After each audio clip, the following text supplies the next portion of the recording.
The Hyundai i20. Now, I put out a poll and asked which car you'd like me to review next, and this is the one you chose.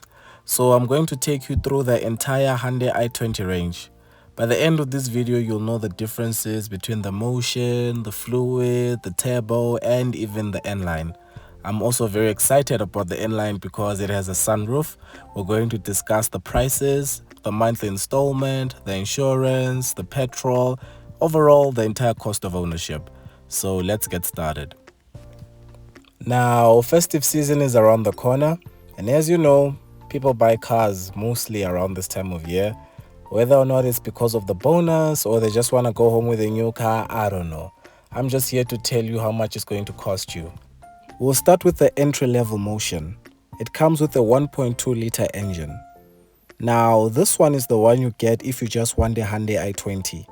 It doesn't have cruise control, it only has 2 airbags, and it comes with steel rims, like wheel caps, and it doesn't have an armrest.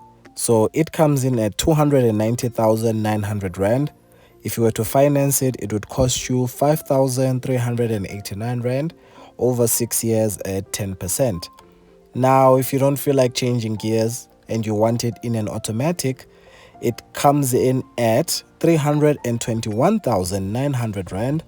If you were to finance it, it would cost you 5,963 Rand. Now, on the automatic, it gets a slightly bigger engine, a 1.4-liter engine. But again, it's very basic, it's very entry level.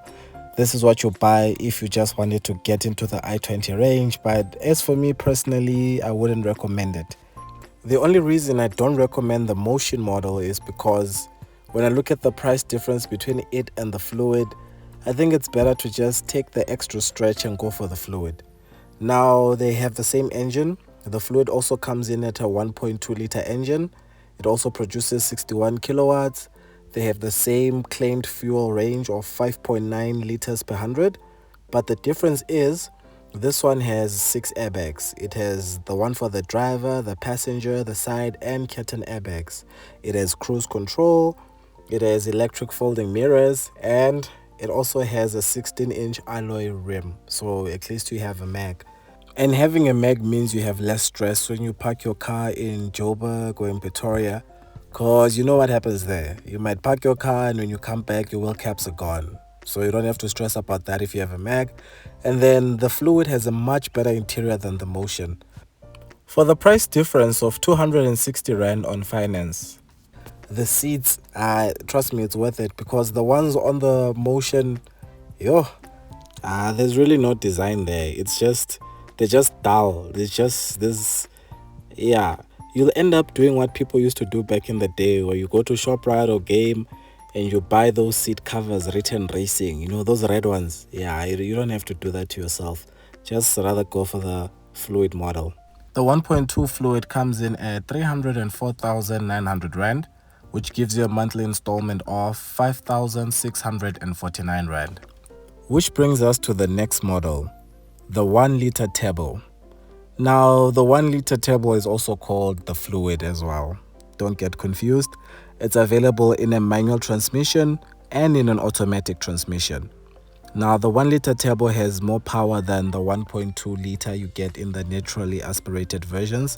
It has 90 kilowatts of power, and it starts at 347,900 Rand, which would bring you to a monthly installment of 6,445 Rand for the manual transmission.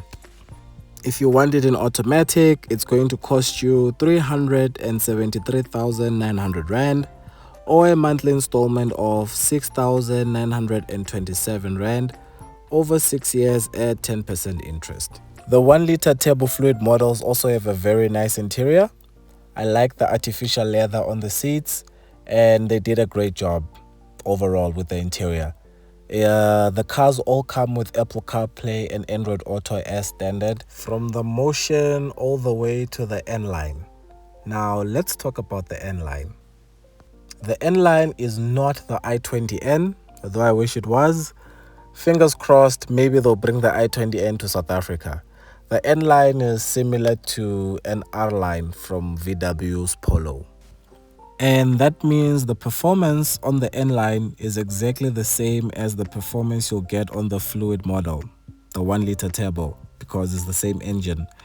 Both have a 7-speed DCT gearbox, both produce 90 kilowatts, both have a claimed fuel consumption of 6.9 liters per 100.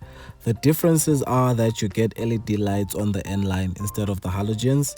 You get automatic air conditioning, you get a push to start button, you get a much nicer interior. You get the N-line steering wheel with pedal shifts, you get N-line seats, you get a sunroof. I was very happy to see the sunroof. I was shocked actually because I didn't know there was a Hyundai i20 with a sunroof, so I was excited to see that. You also get a spoiler, you get a different mag, and you get dual exhausts. So it looks like it's faster even though it's not. And for some people that's enough. My only issue with it is the price. It comes in at 411,900 Rand. And if you were to finance it, that would cost you 7,631 Rand. Now, I always accuse the Polo of being expensive. Hyundai is just right up there as well now. But the nice thing with Hyundai is that you don't have to add anything as an extra. The car comes complete as it is. It comes with the sunroof, it comes with the cruise control, it comes with the reverse camera, it comes with the wireless charging, it comes with all those features. You don't have to add anything. It's straightforward. Now, in terms of insurance, you can expect to pay anything from around 1.4, 1.5, or 1.6, depending on the model and your area, your license, and all that. But guys, also when I say you can pay around 1.4, I'm not saying go take an excess of 25,000 or 30,000 because that defeats the purpose. Make sure your excess is at least around 4.5, something reasonable, something you can afford to pay in case you have to pay it. There is no point in having an insurance premium that is 1,200, but your excess is 30,000 Rand. Don't do that to yourself. In terms of fuel economy, the i20 is actually very economical across the range. You shouldn't have issues with that. You could fill up at around 1,000, 1,100 Rand. And depending on how much you travel, you can just multiply that by the number of full tanks you'll have to put in a month, which brings our total cost of ownership to the amount you see on your screen. I just wanted to say thank you to everybody who's liked and subscribed. I really appreciate it. You've made it easier for me to go to different dealerships and do these reviews for you. If you still haven't, you still can. There's no harm. You just click and it's done. Supporting local YouTube is the right thing to do. Thank you so much. I'll catch you on the next one. Until then, take care.